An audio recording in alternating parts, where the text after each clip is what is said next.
Assalamualaikum warahmatullahi wabarakatuh. Om Swastiastu.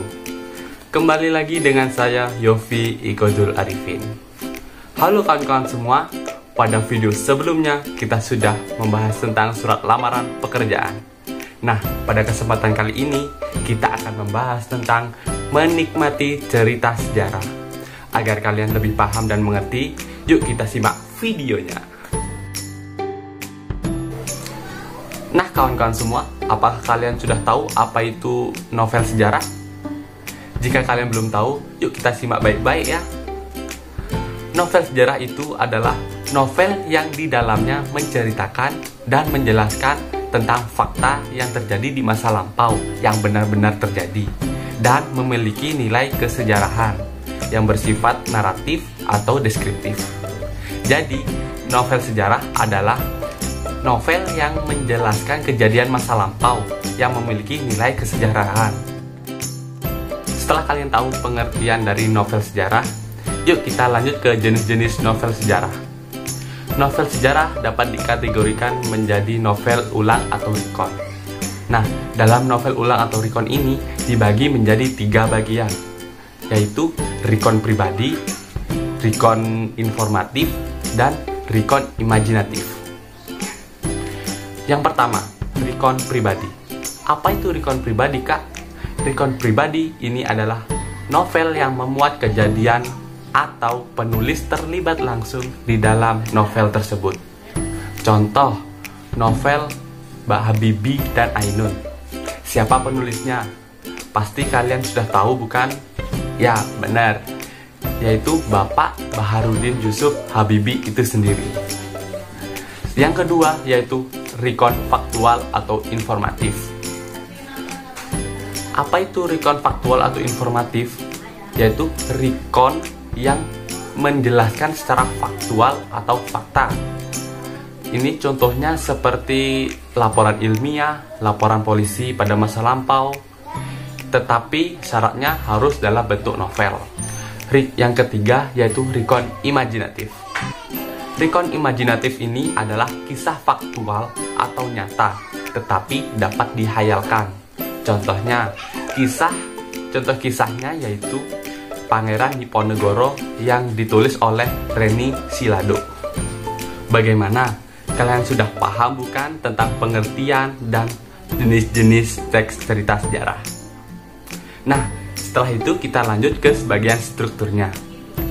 Dalam struktur teks cerita sejarah ini sebenarnya hampir sama dengan novel-novel dan cerpen-cerpen lainnya. Pada teks cerita sejarah ini dibagi menjadi 6 struktur atau 6 bagian. Yang pertama yaitu pengantar cerita. Yang kedua yaitu pengungkapan peristiwa. Yang ketiga yaitu menuju konflik. Yang keempat yaitu puncak konflik. Yang kelima yaitu penyelesaian. Dan yang terakhir yaitu koda. Yuk kita ke penjelasannya. Yang pertama yaitu pengenalan situasi cerita. Apa sih pengenalan situasi cerita itu? Pada bagian ini dijelaskan yaitu tentang waktunya, tokohnya, kemudian apa kejadiannya, dan latarnya, ya seperti itu. Itu termasuk ke dalam pengenalan situasi cerita. Kemudian kita lanjut yang kedua, yaitu pengungkapan peristiwa. Pada pengungkapan peristiwa ini merupakan terbentuknya sebuah masalah. Nah, yang ketiga yaitu menuju konflik. Di menuju konflik ini terjadi peningkatan perhatian, kegembiraan, kebutuhan ataupun keterlibatan berbagai situasi yang menyebabkan bertambahnya kesukaran tokoh. Yang keempat yaitu puncak konflik. Nah, apa itu puncak konflik? Pada puncak konflik ini merupakan bagian yang disebut sebagai klimaks. Karena pada bagian inilah cerita paling mendebarkan, paling besar pada bagian ini. Pada bagian ini pula terjadi perubahan nasib beberapa tokoh. Seperti yang awalnya dari miskin menjadi kaya, dari bodoh menjadi pintar, dan sebagainya. Yang kelima yaitu penyelesaian. Pada bagian ini mulailah ada penilaian tentang sikap atau nasib-nasib yang dialami tokoh. Jadi pada bagian ini masalah-masalah yang sudah terjadi tadi terdapat ada penyelesaiannya pada bagian ini. Nah, yang keenam yaitu koda. Bagian ini merupakan komentar terhadap keseluruhan isi cerita yang memiliki fungsi sebagai penutup. Bagaimana kawan-kawan? Sudah paham? Nah, jika kalian belum paham, yuk kita lanjut ke materi selanjutnya, yaitu tentang kaidah kebahasaan. Apa sih kaidah kebahasaan yang terdapat dalam teks cerita sejarah itu? Nah, saya akan jelaskan. Yang pertama, menggunakan kalimat bermakna lampau. Contohnya, prajurit-prajurit yang telah diperintahkan membersihkan sebuah patung telah menyelesaikan pekerjaannya. Kata telah menunjukkan bahwa terjadi pada masa lampau. Tuh. Yang kedua yaitu menggunakan konjungsi temporal. Apa sih konjungsi temporal itu? Konjungsi temporal adalah kata hubung yang menjelaskan tentang urutan waktu.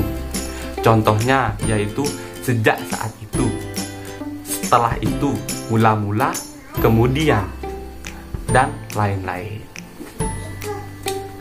Yang ketiga yaitu menggunakan kata kerja material. Apa sih kata kerja material itu? Kata kerja material adalah kata kerja yang menggunakan suatu tindakan. Yang keempat yaitu menggunakan kalimat langsung dan tidak langsung. Tentu kalian sudah tahu kalimat langsung atau kalimat tidak langsung itu. Yang kelima yaitu menggunakan kata kerja mental. Apa sih kata kerja mental itu? Kata kerja mental adalah kata kerja yang menyatakan sesuatu yang tokoh rasakan, seperti menginginkan, meminta, dan mengharapkan. Tuh. Yang keenam yaitu menggunakan kata-kata sifat. Nah, itulah materi yang telah saya sampaikan, meliputi pengertian, jenis-jenis, struktur, serta kaidah kebahasaan teks cerita sejarah. Sampai sini pasti kalian sudah paham dan mempunyai gambaran apa itu teks cerita sejarah. Maka dari itu, saya mohon izin undur diri. Jika saya mempunyai salah kata maupun perbuatan, saya minta maaf sebesar-besarnya dan saya ucapkan terima kasih.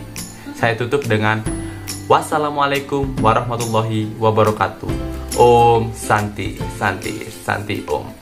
Bye bye.